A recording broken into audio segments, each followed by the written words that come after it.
우리 사순절 두 번째 이 말씀 가운데 예수 안에서란 제목으로 나누도록 하겠습니다. 우리 이 시간 한번 인사해 볼까요? 예수 안에서 하나님의 은혜를 받으시길 원합니다. 좀 기나요? 한번 인사해 보겠습니다. 예수 안에서 하나님의 은혜 받으시기를 소망합니다. 아멘. 우리가 정말 예수 안에서 산다면은 정말 어떠한 걱정이나 또 근심이나 두려움이나 떨림이 없을 건데, 사실 우리가 사는 환경은 그렇지 않죠. 우리나라 아이들부터 시작해서 장성할 때까지 계속된 경쟁 사회 가운데 살아갑니다. 어쩔 수가 없는 거죠. 한계가 있기 때문에 그 안에서 우린 계속해서 투닥투닥거리면서 내가 이기네, 네가 지네, 뭐 이렇게 살아가게 됩니다. 그래서 우리나라 특징적인 게 뭐냐면 입시 교육이 정말로 중요합니다. 이렇게 생각하죠. 그래서 아이들이 문제 하나에 웃기도 하고 울기도 하고 절망하기도 하고 환희를 느끼기도 합니다. 근데 어떻게 보면은 이게 굉장히 심각한 상황까지 갔다라고 이야기를 하는데, 이게 어제 오늘의 이야기가 아니라 제가 어렸을 때에도 한 20년 전에도 30년 전에도 이 이야기는 계속되었던 것 같습니다. 뭐 작년에 좀 유명한 사건이 있었는데 킬러 문항 이슈가 교육 쪽에서는 굉장히 시끌벅적했었습니다. 뭐였냐면 킬러 문항이 이제 대학교 입시 시험인 수능에서 변별력을 키우기 위해서 아주 어려운 문제를 내는 겁니다. 그래서 이 문제를 풀면 좋은 대학에 쉽게 갈 수 있고, 이 문제를 틀리면 한 단계 낮은 대학을 가는 겁니다. 그래서 이 킬러 문항 이 문제에 대해서 사교육계에서는 이 하나의 문제 하나당의 경제 가치가 얼마나 되냐면 하나당 1조 정도 된다고 생각합니다. 그러니까 학원에서도 이 문제를 잘 풀 수 있게 알려주는 학원은 승승장구하는 것이고, 안 되면 무너지는 겁니다. 근데 이런 영향이 유치원까지 내려간다라고 이야기합니다. 그러면 우리 가정들에 있어서 얼마나 많은 비용들이 이 입시에 사용될까요?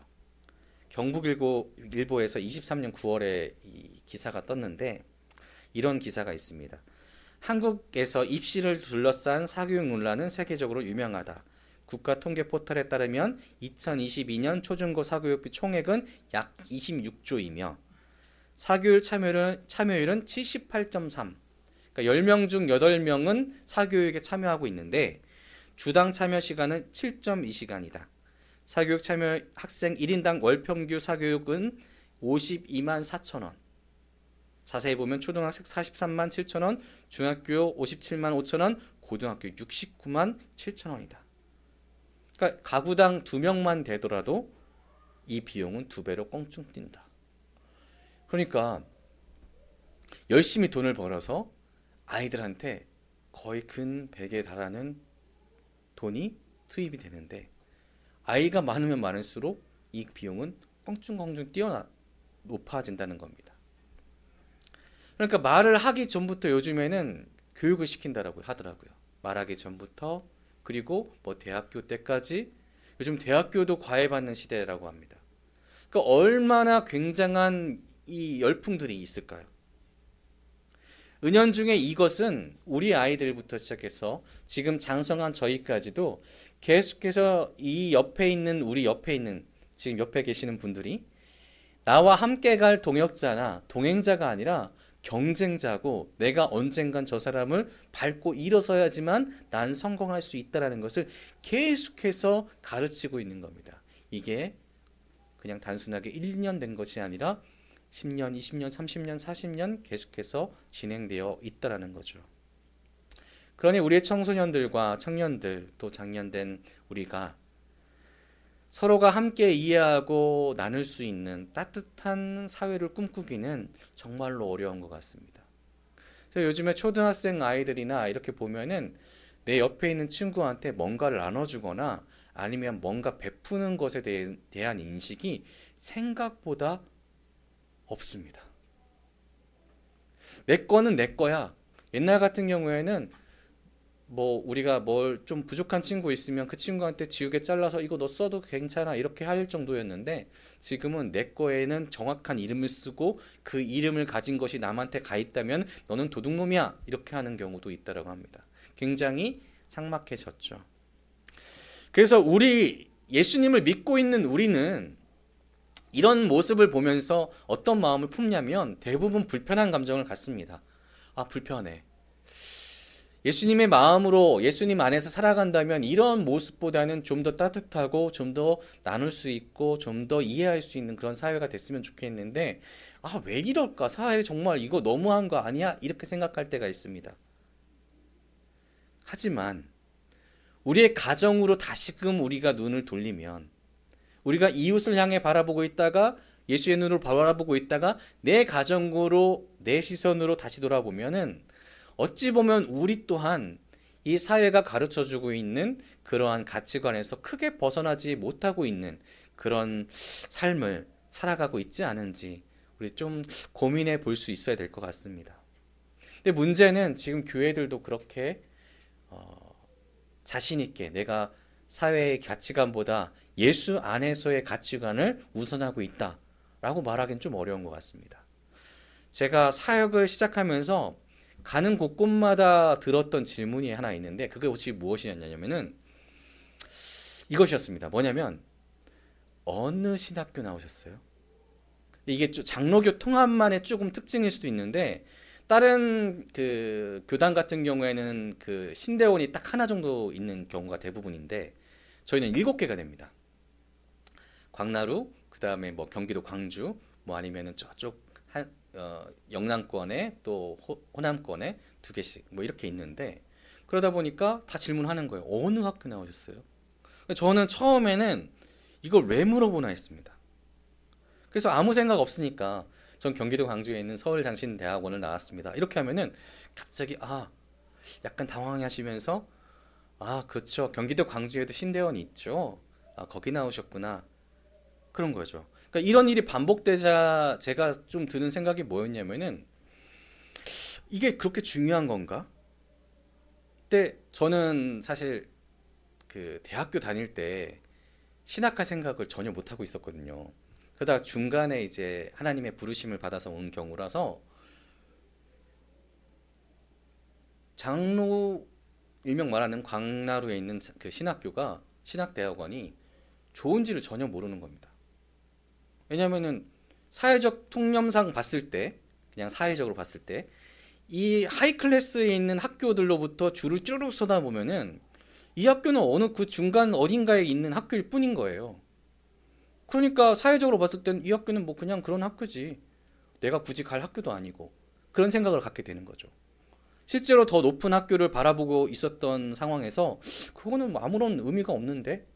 근데 막상 이 교회 안에 와서 사역을 시작하니까 다 그걸 물어보는 겁니다. 어느 학교 나오셨어요? 근데 더 재밌는 건 뭐냐면요. 이 질문 뒤에 제가 나중에는 혹시나 해서 이런 대답을 해본 적이 있습니다. 어떤 대답을 했냐면, 근데 저 서울장신대학원 수석 입학자입니다. 그리고 저 공부 좀 했는데요. 딱 하면은 왠지 모를 따뜻함. 여러분, 이거는 실제로 그렇게 제가 느꼈던 거예요. 왠지 모를 따뜻함. 그렇구나. 그러면서 제가 상당히 좀 마음이 아팠습니다. 과연 하나님과의 관계나 신학적인 일들을 할 때에 이것이 과연 중요할까? 어떻게 보면 저는 신앙적으로 더 미성숙하고 또 불안한 상황 가운데 있는데 그 얘기를 할 때 그 따뜻함이 저한테는 불편함으로 다가오더라고요. 교회 안에도 우리가 이 기준을 올바로 세워가지 못하고 있었음을 우리 또한 고백할 수 있습니다. 우리는 세상과 달라야 되고요. 세상의 관점보다 더 높은 관점을 가져야 되고요. 세상의 가치관보다 더욱더 확실한 가치관을 가지고 있어야 됩니다. 그것이 무엇일까요? 그것은 예수 안에서라는 겁니다. 우리는 분명하게 하나님의 말씀을 들었습니다. 그리고 하나님께서 우리에게 말씀을 하고 계십니다. 그리고 이것은 수없이 수천 수백 번 수만 번 우리에게 들려지는 말씀입니다. 무엇이냐면 하나님을 사랑하고 이웃을 사랑하라. 이것이 너희에게 주어진 하나님의 기준이고 하나님의 방법이고 하나님께서 명령하신 것이다. 그리고 교회에게는 무엇을 명령하셨습니까? 세상의 빛과 소금의 역할을 감당하라. 이것이 하나님께서 우리에게 명령하신 것이고 우리의 삶의 기준이 되는 것입니다. 나는 과연 세상에 빛이 되고 있는가? 나는 과연 세상의 소금이 되어 가고 있는가? 어두운 곳을 밝힐 수 있고 부패하고 상한 곳에 그 부패를 막기 위하여 나의 희생이 필요한 곳에 나를 기꺼이 드릴 수 있는가? 이것이 하나님의 기준이라는 거죠. 하나님은 우리 교회에게, 우리 함께 가는 교회에게, 그리고 우리에게 다시 한번 이 사순절 기간을 통하여서 나는 너희를 위하여서 나의 자신을 내놓기까지 했는데, 나만을 돌아보는 것이 아니라 우리를 위하여, 세상을 위하여 내가 십자가를 지고 너희에게 갔는데 너희는 과연 그것을 기억하고 있느냐라고 물어보고 계시는 것 같습니다. 다시 한번 하나님은 우리가 하나님을 사랑하고 우리 옆에 계신 분 한번 바라보십시오. 우리의 이웃을 사랑하길 원하십니다. 그리고 우리 옆에 계신 분들을 넘어서 우리의 이웃을 사랑하길 원하십니다. 우리가 하나님의 사랑의 통로이자 복의 통로가 되기를 주님의 이름으로 축복합니다. 그렇다면 우리가 하나님의 사랑의 통로, 복의 통로가 되기 위하여 필요한 것은 다른 것이 아닙니다. 예수 안에서 우리가 우리 예수 안에서 살아가고 있다는 것을 기억할 수 있어야 됩니다. 오늘 우리가 읽은 에베소서는 옥중서신 중에 하나인데, 그러니까 바울이 로마의 옥에서 에베소 교회한테 편지를 보냈다는 거죠. 그런데 오늘 말씀에서 보면은 죄수인 이 바울이 에베소에 있는 자유로운 사람들한테 내가 당신들을 위하여서 기도하고 있습니다 라고 이야기를 하는 겁니다. 기도할 거예요. 내가 당신들을 위해서 축복할 거예요. 내가 당신들이 잘 되기를 내가 원하고 또 바랄 거예요. 이렇게 얘기하는 겁니다. 근데 생각해보면, 사회적으로 생각해 보십시오. 바울은 지금 어디에 갇혀 있다고요? 옥에 갇혀 있습니다. 누가 불편합니까? 바울이 불편합니다. 바울의 앞날은 어찌 될지 모릅니다. 상황은 점차적으로 어려워지고 있었습니다. 옥에 갇혀있는 시간이 지나면 지나갈수록 그 로마의 관심은 사라져가고 있죠. 그리고 함께했던 사람들이 등을 돌리고 있는 상황이었습니다. 그럼에도 불구하고 바울은 지금 에베소 교인들한테 이야기하고 있는 겁니다. 나는 그럼에도 불구하고 예수 안에서 봤을 때 당신들의 선생이 될 수 있습니다. 나는 예수 안에서 나의 기준을 세워나가고 나는 예수 안에서 지금 자유롭습니다. 내가 조금 더 신앙적으로 자유롭고 내가 조금 더 예수 안에서 무릎 꿇고 있습니다. 그러니 나는 당신들을 위하여서 기도할 겁니다. 이렇게 이야기하고 있는 겁니다. 사실 그가 자유로웠을 때에 그가 충분히 자랑할 것이 많은 사람이었습니다. 바울은 지금 예수 안에서 내가 주 안에서의 신앙을 자랑하고 있는데 실상 이가 자랑할 수 있는, 바울이 자랑할 수 있는 것은 너무나 많았습니다. 어떤 것이 있었냐면 사도행전 22장 3절에는 나는 유대인으로 길리기아 다소에서 났고 이성에서 자라 가말리엘 문화에서 우리 조상들의 율법에 엄한 교훈을 받았고 오늘 너희 모든 사람처럼 하나님께 대하여 열심히 있는 자라 라고 고백을 합니다. 무슨 얘기냐면 나는 유대인인데 길리기아 다소에서 난 사람인데 아주 유명한 이 시대의 최고의 선생인 가말리엘 문화에 있었던 사람이다.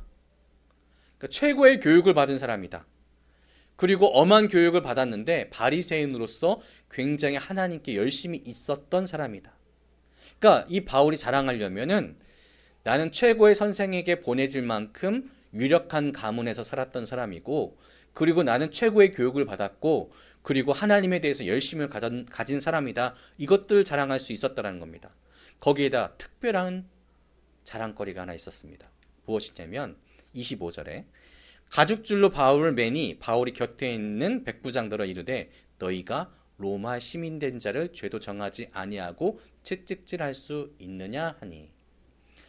그러니까 사회적으로 봤을 때 로마 시민이라는 것은 정말 이 시대의 최고의 권위입니다.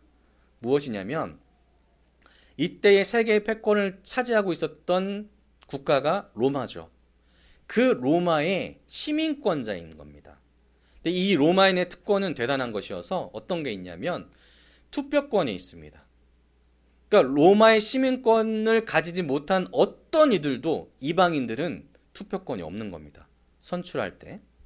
그리고 시민권이 부여한 모든 보호를 받을 수 있고 이 보호에는 재판 없이 잡아둘 수 없고 또 죄수의 고백을 강요할 수 있는 채찍질이나 이런 체벌이 가해질 수가 없습니다.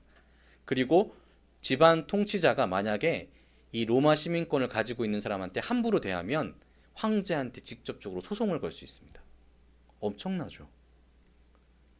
이런 존재가 바울이었는데 지금 이 에베소 교회에 자랑을 할 수 있는 것은 다른 것이 아니라 나는 나의 사랑하는 예수 안에서 너희에게 기도로서 자랑하고 있다라는 겁니다. 예수님을 만난 뒤에 바울은 바뀌었습니다.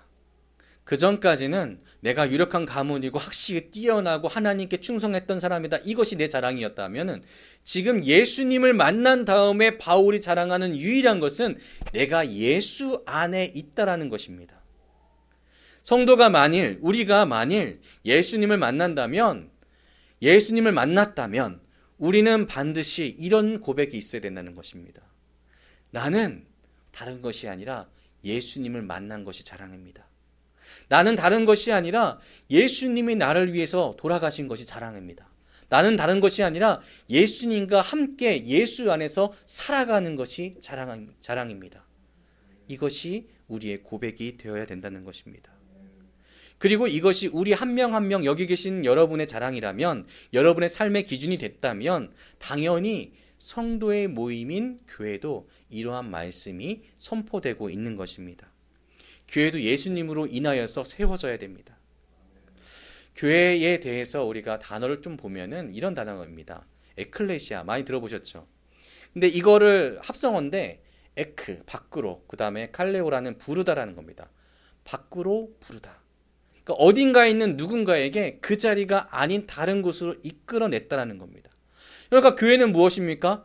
세상에 속하여서 세상 속에서 세상의 기준으로 살아가고 있던 여러분의 모든 삶을 하나님께서 예수 안으로 끄집어 내서 그 안으로 집어넣었다는 겁니다. 이끌어 주셨다는 겁니다. 여러분은 예수 안에 사는 교회 안에 있는 분들입니다. 그래서 초대교회에서 이 에클레시아라는 단어를 교회로 선택했을 때에는 건물이나 조직을 얘기하는 것이 아닙니다. 예수 안에서 모인 하나의 공동체를 얘기하는 겁니다. 그런데 참으로 이 교회라는 곳이 묘하죠. 우리가 예수 안에서 우리가 모여있는데 그러면 우리 안에 정말로 날마다 기쁨이 있고 날마다 소망이 있고 날마다 웃음이 있어야 되는데 어찌 보면은 하나님이 부르셨다면 다 모든 것이 합력하여 선을 이루어야 되는데 사실 그렇지 않습니다. 불안도 있고요. 다툼도 있고요. 시기도 있고요. 불편함도 있습니다. 왜 그럴까요? 우리가 아브라함을 갈대아 우르에서 부르셨을 때를 기억해 보면 됩니다. 그때를 기억해 보면 아브라함은 아브람일 때 하나님께서 갈대 우르에서 부르셨습니다. 그런데 이 갈대 우르에서 살 때에 아브라함이 불편했느냐? 아닙니다. 아브라함은요, 유역 가문에서 편안하게 잘 살고 있었습니다. 재정적으로 불편했을까요? 아닙니다. 이 갈대아 우르에서 떠날 때에 종들을 데리고 갔다라는 그 이야기를 들었을 때에 이 가정은 불편함이 있는 그런 가정이 아니었습니다. 근데 하나님이 부르셔서 끄집어내셨을 때에 이 아브라함한테는 불편함이 그때 생기는 겁니다. 왜 그럴까요? 세상의 기준을 벗어나 하나님의 기준으로 나아가야 됐기 때문입니다. 그냥 갈대아 우르에서 살 때에는 그곳에서 정해진 직업대로 정해진 삶의 방식대로 살아가기만 하면 됩니다. 평범하게 살아가면 됩니다. 그런데 하나님이 부르셨습니다. 부르셨는데 가나안 땅으로 가래요. 근데 가나안 땅 어디? 말씀하지 않으셨습니다. 나를 따르라 이것이었습니다. 예수님이 제자들을 불렀습니다. 그런데 어디라고 부르지 않으셨습니다. 사람 낚는 업으로 그냥 부르셨습니다. 누구를 불렀는지도 모릅니다. 어디로 가야 될지도 모릅니다. 그러나 우리에게 주어진 단 하나의 기준이 있다면 그것이 예수 안에서, 하나님 안에서로 부름을 받았다는 것입니다. 그래서 부름받은 사람에게 하나님께서 복을 주시는데 창세기 12장 1절부터 2절을 보면은 여호와께서 아브라함에게 이르시되 너는 너희 고향과 친척과 아버지의 집을 떠나 내가 내게 보여줄 땅으로 가라. 내가 너로 큰 민족을 이루고 내게 복을 주어 내 이름을 창대하게 하리니 너는 복이 될지라. 아멘. 이 말씀을 주셨습니다. 예수 안에 있는 우리에게도 동일하게 말씀하시고 계신 겁니다. 너는 복이 될지라. 그러니 너의 편안하고 또 세상에 익숙한 그 모든 것들을 내어 던지고 하나님의 기준으로 나아오라. 내가 부른 땅으로, 내가 가라고 한 땅으로 나아가라 라고 말씀하고 있다는 것입니다. 제가 교회 사역을 하면서 어떤 분이 저한테 이런 말씀을 하신 적이 있어요. 어떤 말씀을 하셨냐면은 내가 교회 다니면서 힘든 일이 더 많은 것 같습니다. 이 말씀을 하시는 거예요. 왜냐하면은 이분이 좀 연세가 있으신 분이었는데 주 6일제를 경험하신 분이에요. 그래서 내가 주 6일째는 6일 동안 진짜 힘들게 일하고 나서 주일날 딱 됐는데 교회를 갔더니 일을 시키더랍니다. 그래서 교회에서 봉사를 열심히 했더니 이 하루가 다 지나가고 나서 다음날 딱 보니까 내일이 또 월요일날 일해야 되네. 그래서 또 열심히 또 일하고 나서 교회에 딱 갔는데 또 일을 하네. 이게 반복되다가 주 5일째가 됐다고 합니다. 주 5일째가 됐어요. 토요일이 됐는데 이게 웬걸? 또 부르네? 어찌 된 게 주 5일째이 됐는데도 나는 여전히 교회에서 주의 일들을 하고 있었답니다. 그리고 이제 좀 쉬나 싶어서 교회를 나오는 그 모든 과정 가운데 또 고민이 생기더랍니다. 나만을 위한 삶이나 나의 가족을 위한 삶이 아닌 다른 사람을 위한 삶을 살라고 하니 어깨가 무거워진다라고 하더라고요. 그 말씀을 하시는데 제가 어떻게 대답을 해야 될까? 그 고민을 했습니다. 그런데 이어진 말씀에 제가 좀 감동을 받았던 게 그런데 예수님을 생각하면 그것들이 힘들거나 괴롭거나 억울하지는 않습니다. 진짜 좋은 게 무엇인지 내가 알게 되었고 진짜 가치가 무엇인지를 내가 알게 됐기 때문에 그것 때문에 내가 굳이 불편하다고 멈추고 또 괴롭다고 피하고 억울하다고 내가 그냥 그것들을 내려놓을 수는 없습니다. 내가 그렇게 하는 예수 안에서 사는 삶을 통하여서 비록 조금 힘들 때도 있지만은 그것이 내게 복이 됨을 나는 고백할 수 있습니다. 라고 말씀하는 겁니다. 이분의 그 고백을 통하여서 제가 느꼈습니다. 그렇구나. 성도는 예수 안에 있을 때 진짜 기쁨을 누릴 수 있는 사람들이구나. 하나님이 그렇게 여러분을 부르신 겁니다. 그래서 우리가 하나님 아버지 안에서 예수 안에서 살아갈 때에 우리의 삶의 가치가 세상적 가치로 봤을 때는 이거 좀 불편할 것 같고 불안할 것 같고 이거 비합리적인 것 같고 상식적이지 않은 것 같아도 사실상 가장 합리적이고 가장 상식적이고 가장 편안하고 가장 안정된 것은 예수 안에서 우리가 살아가는 것임을 우리는 알 수 있습니다. 그런 아름다운 사람들의 모임이 우리 교회가 됐으면 좋겠습니다. 사실 피곤하신 분들도 많이 있는 거 압니다. 제가 설교를 하다 보면 우리 학교 선생님들이 그 얘기 하시죠. 모든 곳을 다 지켜보고 있다. 정말 피곤하신 것이 눈에 보일 때가 많이 있습니다. 저 또한 주일날 이렇게 설교하다 보면은 가끔가다 머리가 핑 할 때가 있어요. 피곤하다. 그렇지만 이 시간들이 하나님께서 주시는 시간임을 깨닫게 됐을 때에 저는 하나님께서 주시는 은혜를 더욱더 크게 가치로 두고 나아갈 수 있다라고 생각을 합니다. 우리 성도님들 잘 견디고 계십니다. 우리가 이 사순절 기간 가운데 하나님께서 우리에게 왜 예수님 안에서 살아가라라고 말씀하셨을까요?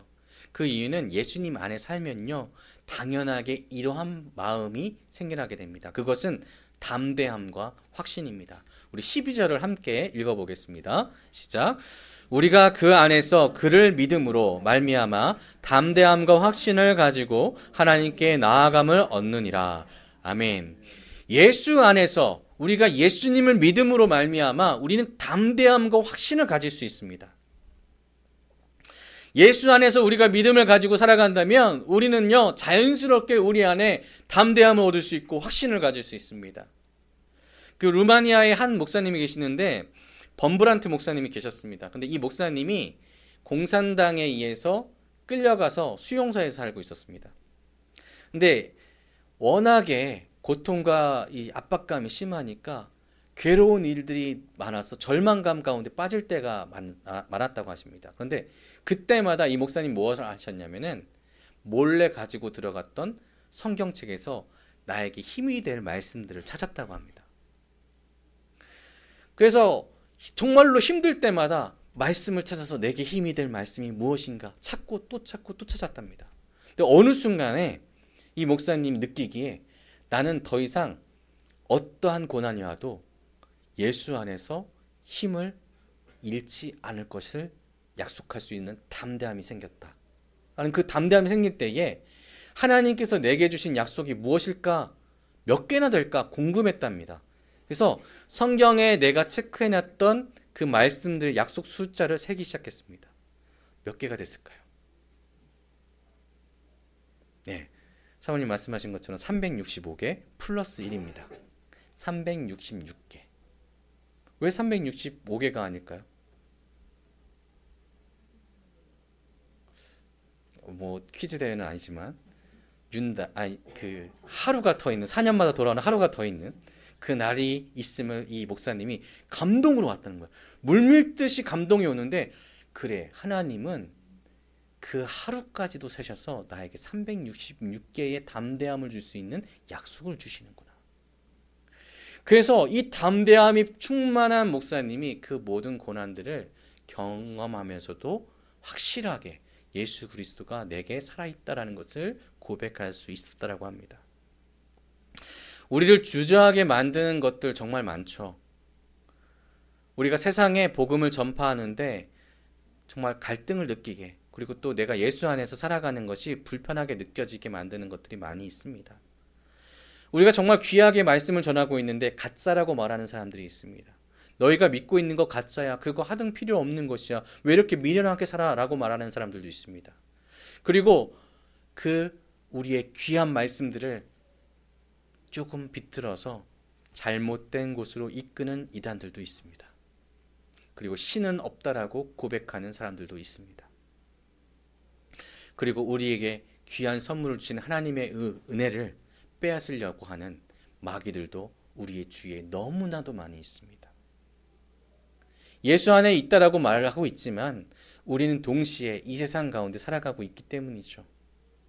여러분, 당장에 오늘 하루의 예배가 마쳐지고 우리의 가족들과 또한 우리의 일터에 나가는 내일이 되었을 때, 아니면 오늘 저녁이 되었을 때 여러분 어떠한 감정을 느끼실까요?